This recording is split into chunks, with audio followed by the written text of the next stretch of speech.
안녕하세요. 30대 후반 여성입니다.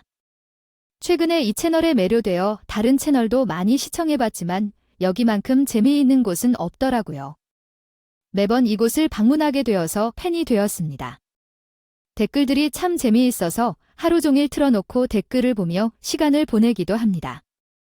제 친구들에게 이 채널을 소개한 적이 있는데 한 친구가 야, 맨 4만 계속 듣고 있어. 다른 것도 들어봐 하면서 다른 채널을 추천했지만 결국 다시 이곳으로 되돌아왔습니다. 사실 이 얘기를 할지 말지 망설였는데 자랑할 만한 이야기도 아니고 좋은 이야기도 아니라서 겨우 친구들한테 언급했었거든요.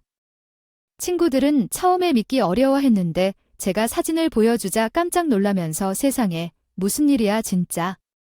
어떻게 이런 일이 있어? 라고 놀라더라고요. 솔직히 내 인생에서 일어난 일로 믿기 어려운데요. 이야기할 곳이 아닌데 사람들과 만나 가족이 되는 것은 정말 쉬운 것이 아니며 이것이 이루어지는 것도 쉬운 일이 아닙니다. 사실 나쁘지 않은 남자친구가 있었고 집도 좋고 성격도 훌륭하고 외모도 완전 내 스타일이었습니다.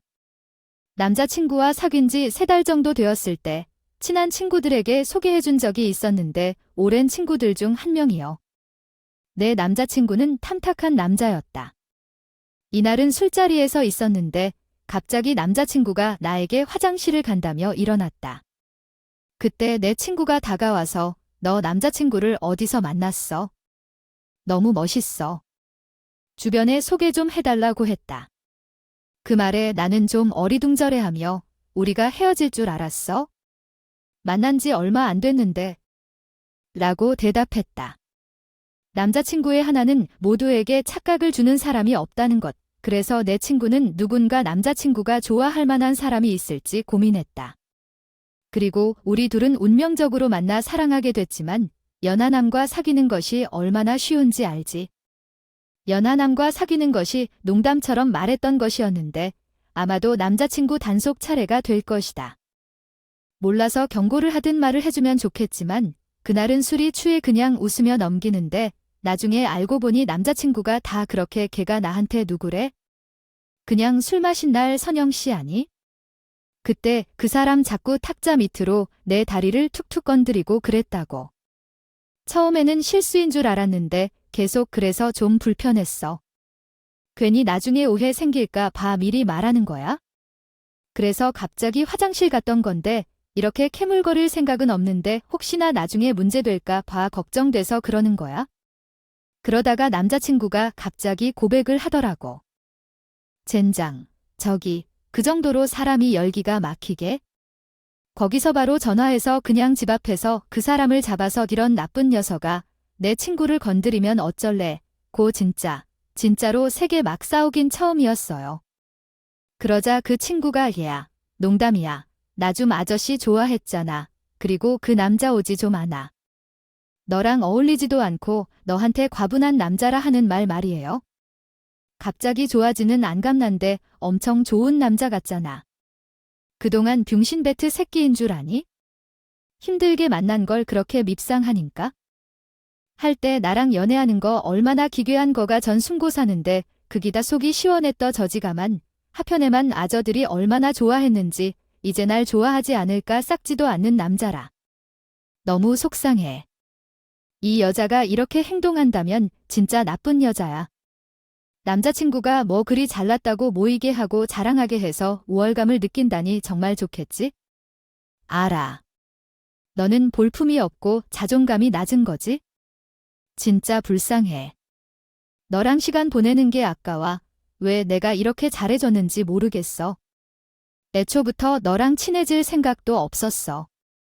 나쁜 여자야. 그래서 문을 닫고 들어와 버렸다는데요. 그 말 듣자니까 정말 한 대 맞은 것 같아. 찌질하게 행동한 것도 있고 똥차 남신들 만나니까 친구들이랑도 많이 소연했어. 얘기도 많이 했지만 내가 착한 사람이라서 자랑하고 싶었는데 그 친구 입장엔 나쁠 수 있었겠지. 남자친구한테 신호를 보내고 콕콕 찌르는 건 좀 아니잖아. 친한 친구지만 남의 남자를 탐내는 건 그만두는 게 좋겠어. 그래도 내가 그래서 친구 잃었어. 지금 생각해도 정말 멍청했어. 참을만 했으면 좀 더 참았어야 했는데 친구도 평생 같이 가고 남자는 언제 헤어질지 모르는데 못 보고 못 들은 척하는 게 나은 건지 그냥 함께 기운 대로 한 소리 하고 그러지 말라고 말할 걸 하는 후회가 들더군요. 사실 이런 일들은 모든 게 다 지나고 나서야 후회가 되는 법입니다. 남자친구를 만날 당시에는 그런 것들이 눈에 뵈지 않았습니다. 전 남자친구가 사실 좀 힘들게 연애를 했거든요. 우리 두 사람이 만난 건 회사에서였습니다. 저는 남자친구 사수에 없고 남자친구는 신입사원이었습니다. 남자친구와는 저와 제가 나이차가 좀 많았습니다. 8살 정도예요. 남자친구가 처음 회사에 들어오자마자 바로 눈에 띄었습니다. 키도 크고 잘생기고 많은 사람들이 남자친구를 눈여겨봤죠. 하지만 저는 다르게 생각했습니다. 사실 남자에 대한 관심이 많은 편은 아니었고 어릴 때부터 아버지에 대한 혐오감이 있어서 남자들을 믿지 않는 편이거든요. 실은 제가 가정폭력을 심하게 당했었습니다. 아직도 그 기억이 선명하죠. 지금 30대 후반이지만 6살 때의 기억은 잊혀지지 않습니다. 엄마는 항상 아빠를 피해 저를 안고 도망 다녔고 아빠는 술을 마시면 엄마와 저를 때렸습니다. 그 시절에 우리 집이 정육점을 했었는데 장사가 잘 안 되면 안 되는 이유로 엄마는 맞아야 했고 장사가 잘 되는 날도 술을 마셔서 엄마를 때렸습니다. 그때 엄마는 저를 끌어안고 체벌해도 때리지 말아요. 내가 잘못했으니까 체벌해도 때리지 마세요 라고 말했습니다. 내가 뭘 잘못했나요, 아빠? 부디 이러지 마세요. 그 말을 하며 울컥했죠. 그러자 아빠는 강제로 엄마와 저를 떼어놓고 너는 내가 미래에 키울 거야. 너의 어머니는 괴롭힌다며 말했습니다. 난 집안에 아들이 있어야 한다고 했잖아. 아들만 나와도 이러진 않았을 텐데 네가 아들을 낳지 못해 딸만 나와서 항상 혼자 외롭게 해줘서 고마웠어. 그러니까 아들을 가져야지, 아들 하나 더 가져야지 하며 엄마를 끌고 방으로 들어갔습니다. 그 당시 난 어린데도 아빠란 존재가 너무 무서웠고 남성이라는 존재가 너무 혐오스러웠어. 그래도 고마워, 엄마가 나를 지켜줘서. 초등학교 6학년이 되고 사춘기에 접어들 때 엄마와 아빠는 이혼했어. 엄마와 아빠는 날 가운데로 앉히고 너는 내가 키울 거고 당신은 양육비를 내야 한다. 이건 우리의 행복을 위한 것이라고 말했고 술을 마시지 않은 아빠는 멀쩡해 보였죠. 지금은 미안하다고 말하며 날 안아주시려 했지만 난 아빠를 밀치며 그만 뒤졌어. 그렇게 사과는 안 받아야 할 때도 있어 그냥 잘해줌도 없는데 그냥 엄마랑 살래 아빠는 우리 앞에 나타나지 말았으면 좋겠어 나도 아빠 찾을 일 없을 거야 약속해 우리 앞에 나타나지 않기로 하며 손가락을 내밀었습니다. 하지만 아빠는 약속은커녕 대답도 하지 않고 그냥 나가버린 기억이 납니다.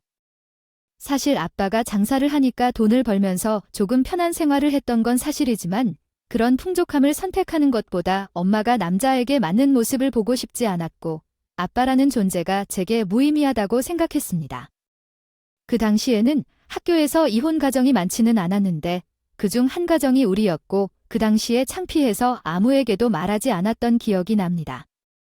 그 이후로 아빠를 만날 일도 없었고 엄마는 한동안 양육비를 받다가 받지 못하자 교대 근무로 공장에서 일하기 시작했습니다. 양육비를 받지 않아도 살아야 했기 때문이겠죠. 중학교 1학년 때부터 혼자 지내고 학원 다니며 음식을 해먹고 잠에 들던 기억이 있습니다. 다른 친구들은 학원 다니고 나면 부모님이 픽업하거나 도시락을 싸주는데 저는 그런 게 없었고 모든 걸 혼자 해야 했습니다. 한 번은 친구가 왜 그렇게 혼자인지 물었을 때 물을 마셔도 폐가 안 아프다. 그리고 돌아오는 사람도 없다. 진짜 엄마가 없는 건가 싶은데 고개끈을 묶어 놓았습니다. 엄마가 있거든. 다만 바빠서 그럴 뿐이고 우리 집이 이러니까 신경 쓰지 말라고 말했더니 그들끼리 서로 싸우며 거리두기를 시작했다. 그리고 야, 너네 엄마 아빠이냐? 고 묻더니 엄마는 있지만 아빠는 없는 거라고 대답했다. 계속해서 너는 혼자 다니겠지 하며 말을 이었다. 나는 그 말을 듣고 몸이 부들부들 떨렸지만 아무 대꾸도 못했다.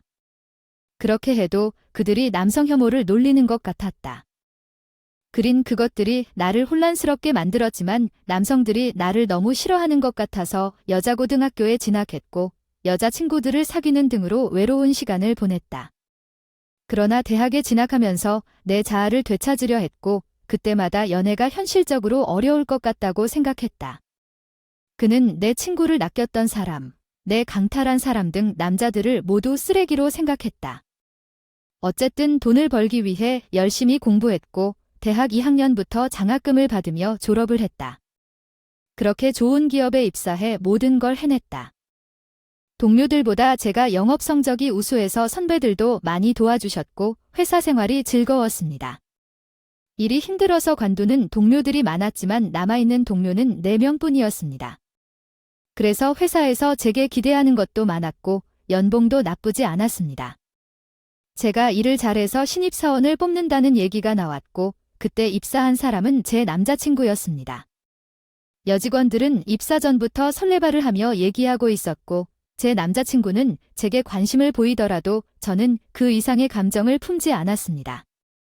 실제로 나는 연애보다는 엄마와 함께 행복하게 살고 싶다는 마음이 가득했고 얼른 돈을 벌어서 제 사업을 하고 싶은 욕심도 있었기 때문에 그랬어요.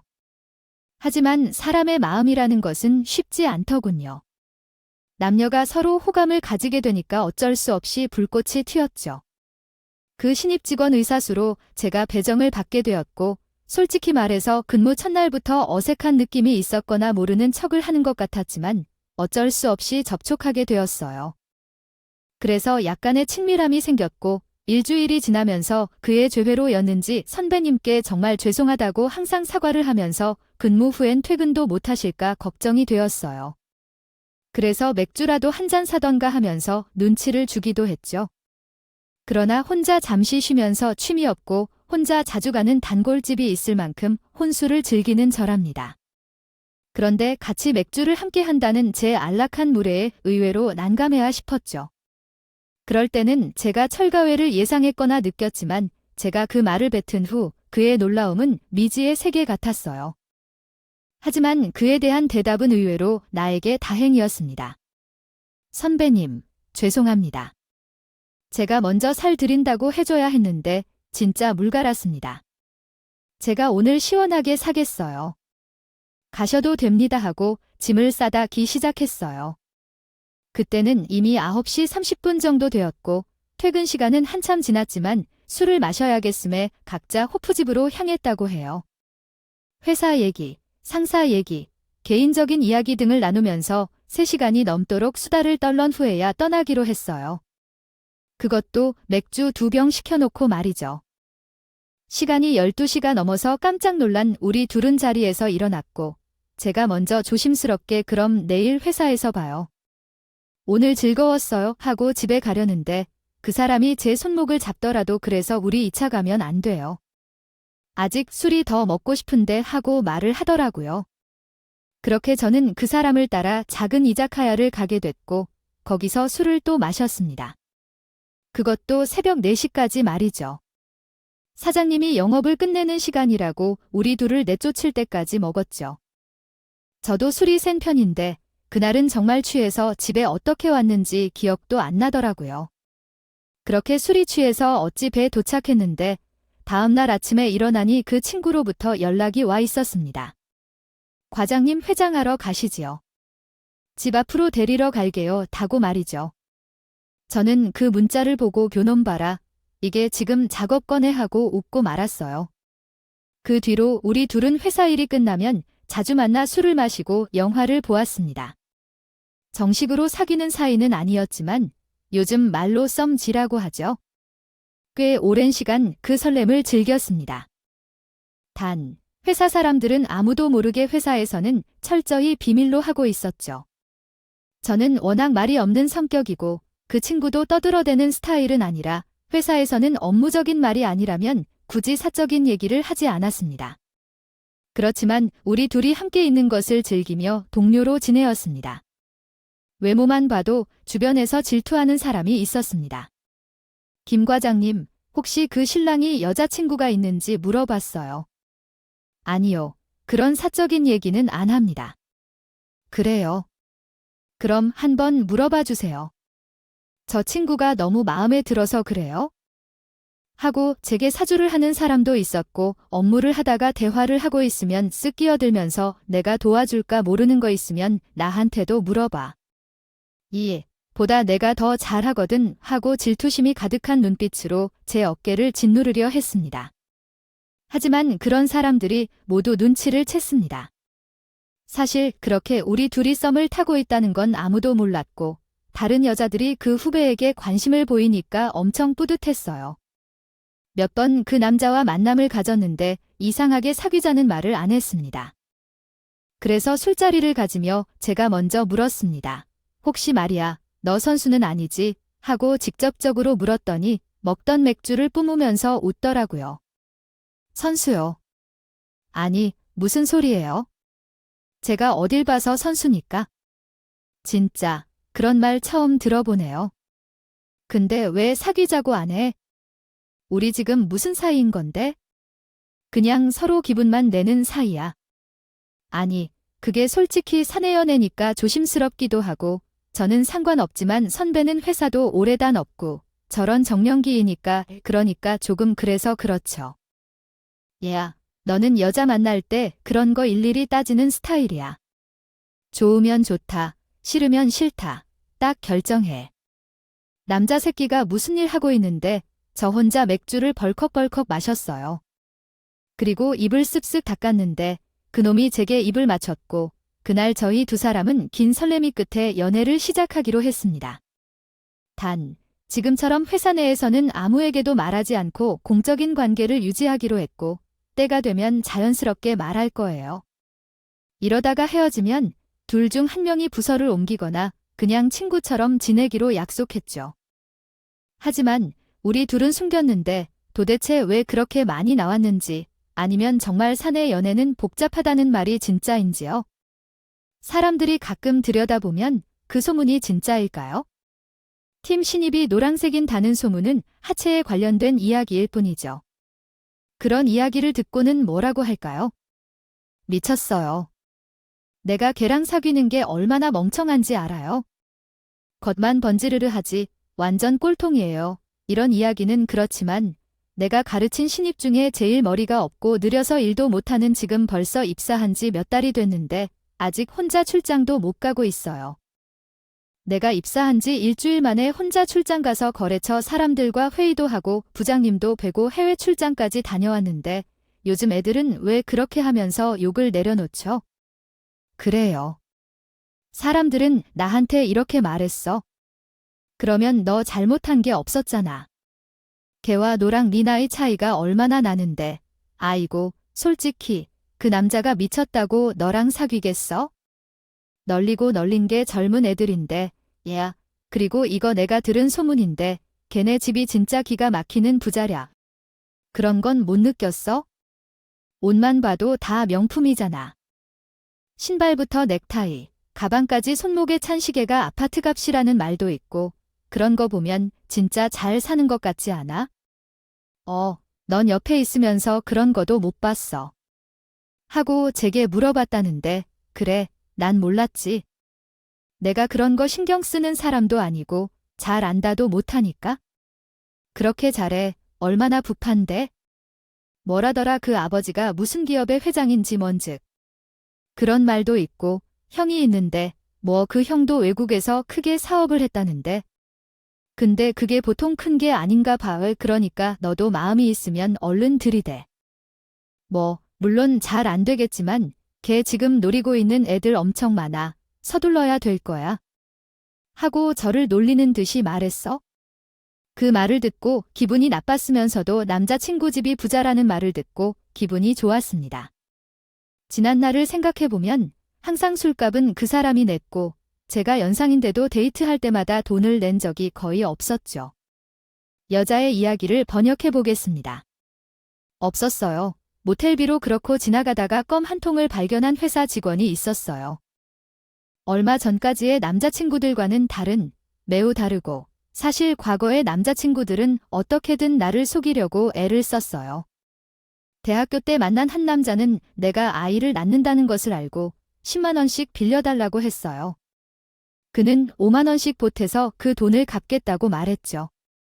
그때는 남자친구가 알지 못하고 빌려줬는데 연애하는 동안 그 사람에게 쏟아부은 돈은 100만 원 넘었어요. 결국 헤어진 후에도 그 돈을 돌려받지 못했고 몇 차례 연락했지만 그는 나를 미련 남아있는 여자로 취급했어요. 돈 때문에 남자들과 곤란한 상황에 많이 처했었지만 지금의 남자친구와 만나면서 돈 때문에 신경 쓰지 않고 살아도 된다는 생각이 들기도 했어요. 다음 만남 때 남자친구를 만났을 때 그의 멋진 모습에 놀라웠어요. 그것에 신경 쓰이지 않고 만나보았지만 그가 이 정도로 멋진 사람인 줄 몰랐어요. 그래서 나도 신경을 쓰게 되었고 적은 월급으로 명품을 하나씩 사서 모았어요. 우리 두 사람이 만난 지 얼마 되지 않아 그 사람이 더욱 좋아지는 게 점점 더 싫었지만 결혼하고 싶다는 욕망이 들기 시작했어요. 결국 나이가 많다는 점 때문에 결혼을 먼저 할 수밖에 없었어요. 이야기를 조심스럽게 꺼냈습니다. 그러나 자기는 결혼 생각 없어. 이제 입사한 지 2년 돼 너 먹고 부모님도 결혼 얘기 하시지 않자. 결혼은 아직 생각 안 해봤는데 왜 자기 나랑 결혼하고 싶어? 아니 뭐 그것보다도 난 이제 할 때니까 내 주변 친구들은 다 결혼했고 빠른 애들은 애기도 있거든. 그런 것 보니까 부럽기도 하더라고. 우리 아직 부모님 소개도 안 하고 서로에 대해 알아가는 것도 별로 없잖아. 개인적인 여기만 할 뿐이지 가족관계 나 부모님이 뭘 하시는지 그런 것도 몰라 하며 말을 꺼냈더니 한참 동안 말이 없던 그 사람. 언젠가 말해줘야 할 것 같았소. 우리 집에 대해서 말하면서 입을 열더라고요. 나에 대해 터무니없는 소문들이 돌고 있잖아. 나도 잘 알아. 당신도 들었지? 무슨 우리 집이 재벌이라는 둥, 내가 서민 체험하는 거라는 둥, 내가 다니는 회사가 우리 아버지 거라는 말도 있더라 하고 먼저 얘기를 하는 겁니다. 알고 있었어. 근데 왜 말 안 했어? 뭐하러 얘기를 나쁜 소문도 아니고 좋은 얘기들이인데 그냥 사실은 아니지만 니들 맘대로 생각해라. 나만 아니면 되니까 하는 마음으로 다니기도 했는데 소문이 좀 걷잡을 수 없이 커질 때 겁도 나더라고. 근데 거의 다 사실 아니야. 그러니까 당신도 괜한 기대는 하지 말라고 미리 말하고 싶었어. 당신은 엄마가 성심성의껏 키워주신 덕분에 성공한 것을 너무나도 감사하게 생각하고 있습니다. 어머니와 함께 자란 환경이 비슷하지 않았는데도 서로 다른 대우를 받았다고 생각하지만 어머니를 무시하는 행동은 용납할 수 없다고 강조하고 있습니다. 어떤 소문을 했다든가 형이 있다고 생각되는 일들에 대해 실망스럽다고 언급하며 자신의 삶을 180도 바꿀 것이라는 다짐을 하고 있습니다. 이를테면 당신은 과거의 자신을 돌아보며 실패를 깨닫고 미래의 자신에게 변화를 약속하고자 하고 있는 것 같습니다. 그랬던 이야기는 거짓말이었어요. 하는 말인데 혹시 아버지 평생 부양할 생각은 아니었지? 아버지 노후자금 같은 거는 마련돼 있는 거?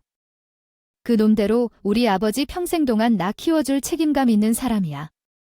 나는 부모님 모시는 것에 대한 부담 없어.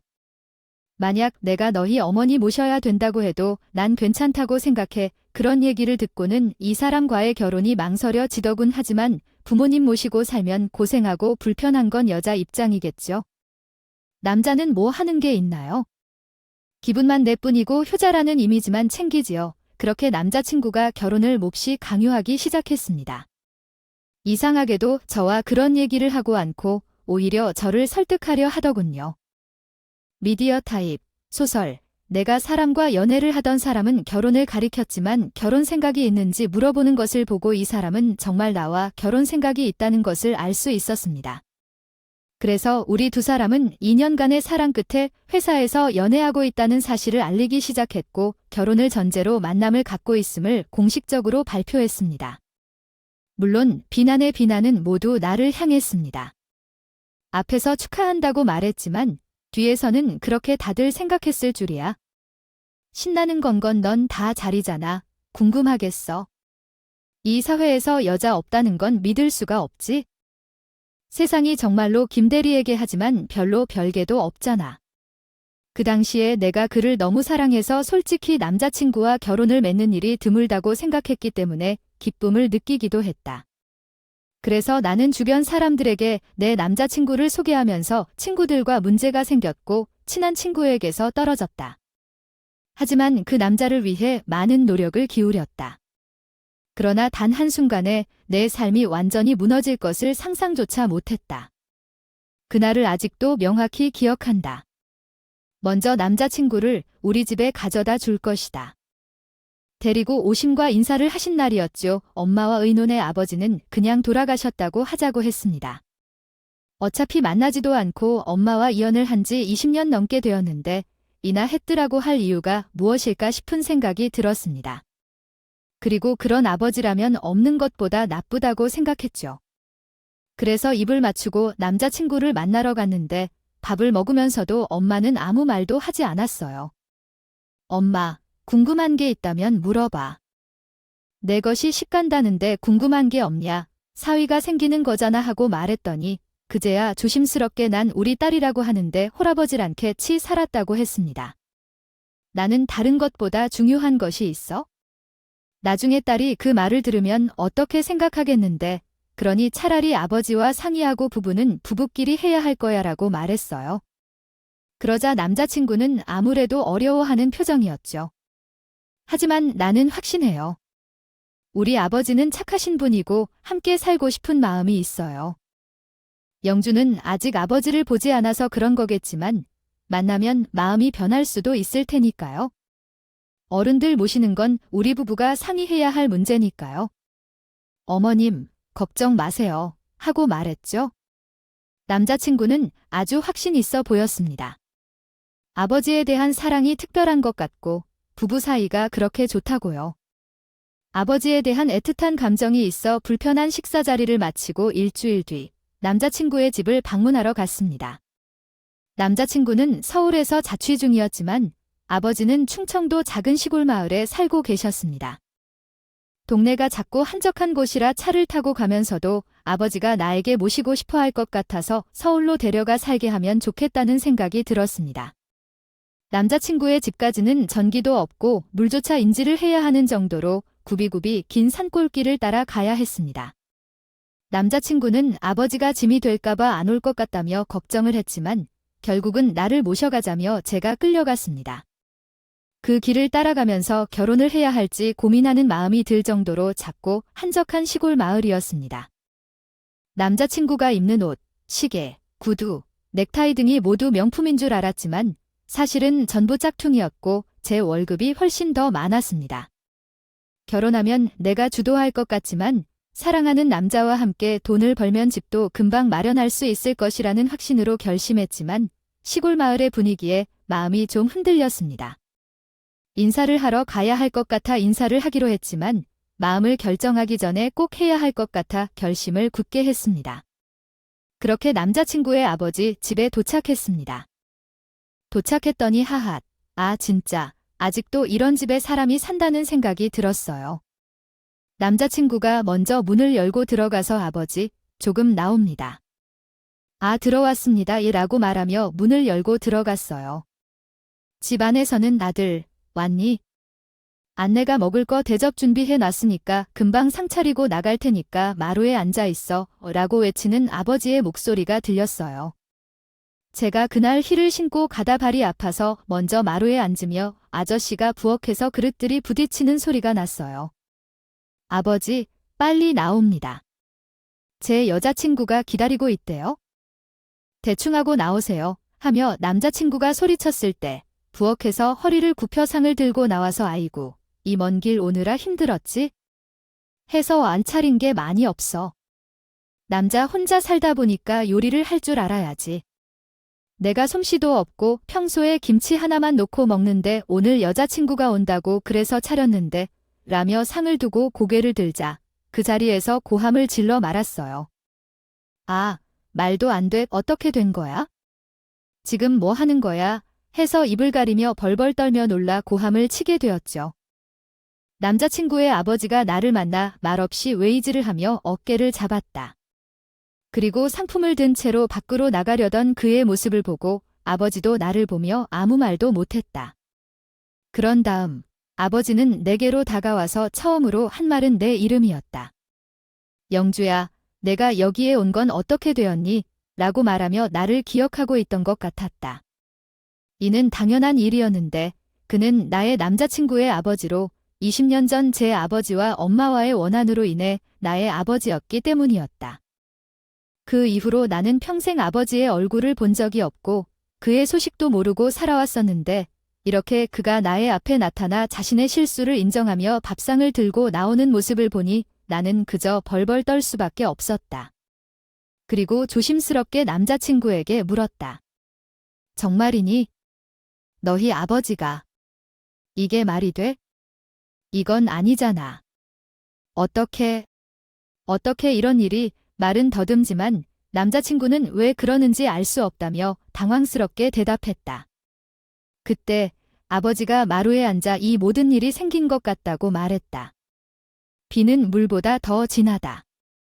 그런 이유로 두 사람이 서로를 끌었고 대한민국 팔도에서 내 자식 둘이 결혼하기로 한 날이다.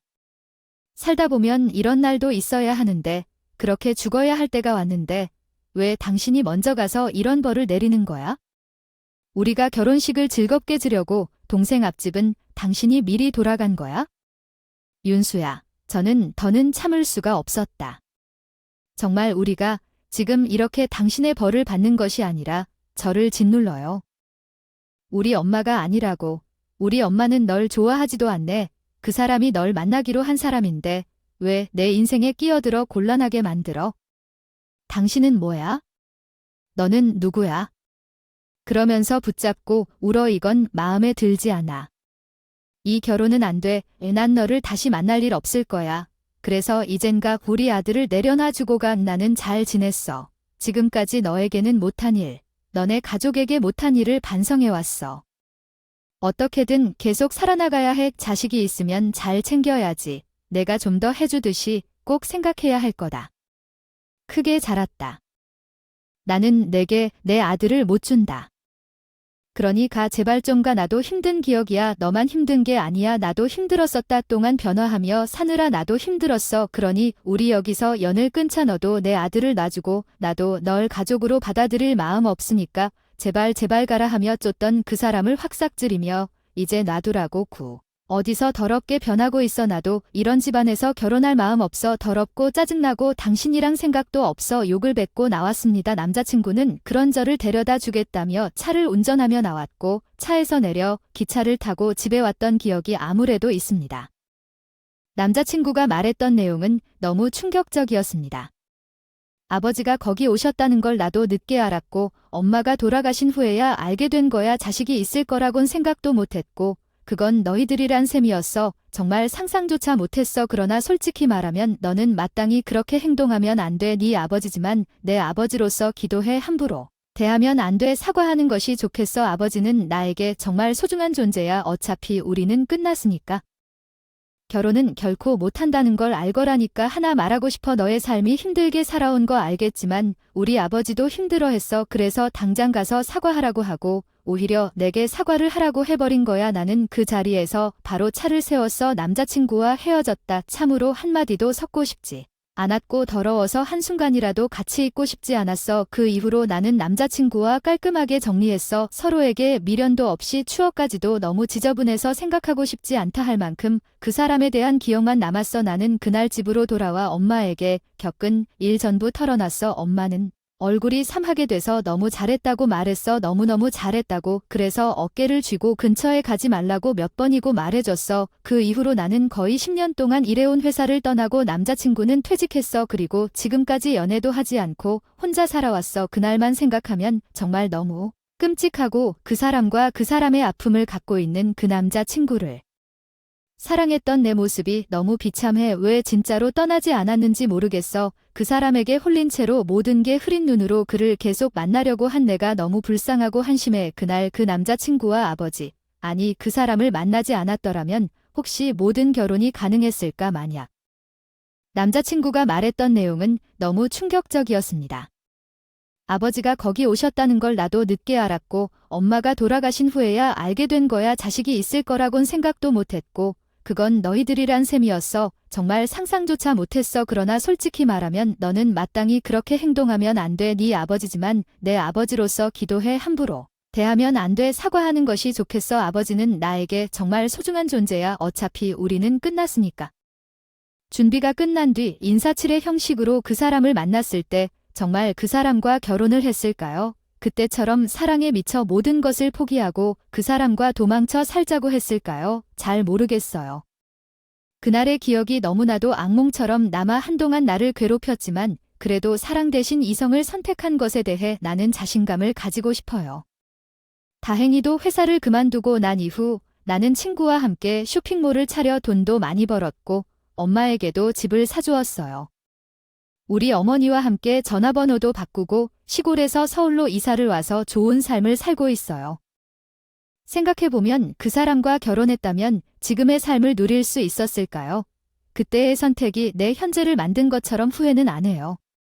다만 바라는 점은 그 사람과 그의 아들이 우리 엄마와 나의 과거처럼 불행하게 살아가기를 바라봅니다. 이런 마음을 품은 나는 나쁜 여자이든 상관없어요. 그러나 그 사람에게는 불행한 결과가 따르길 바라요. 이렇게 이야기를 공개하는 게 정말로 어려웠고 많이 시간도 걸렸지만 용기 내서 사연을 썼던 나에 대해 고생했고 힘들었을 것이라고 응원의 한마디씩 해주시면 감사하겠습니다. 많은 이야기를 들어주셔서 감사합니다. 미스터 산타, 그건 너무 쉬워. 그건 너무 심플해요. 선물 상자 대신 날 잡은 행운이 더 좋아. 리선 매년 너의 손목을 잡고 매년 찾아와 내게 말해봐. 넌 날 좋아해. 어렸을 때부터 좋아했던 그 모든 것들 내 마음을 훔친 너의 미소 이젠 원하려고 해. 내 몸 둘레에 나침반 오직 한 가지만 바래. 바로 너밖에. 매년 너의 손목을 잡고 매년 찾아와 내게 말해봐. 넌 날 좋아해. 센터. 센터. 센터. 앞에서도 쉬워 뒤에서도 쉬워. 컴온 센터. 센터. 센터. 나에게 다가와. 왜 다른 걸 바라. 기프트미. 기프트미 내게 몰래 선물을. 센터 클라즈. 센터 클라즈. 나에게 다가와. 오직 나만을 향한 단 하나의 기적을. 매년 너의 손목을 잡고 매년 찾아와. 내게 말해봐. 넌 날 좋아해. 나만 볼게. 사랑해. 나만 볼게. 날 보면 웃어줘. 센터. 센터. 센터.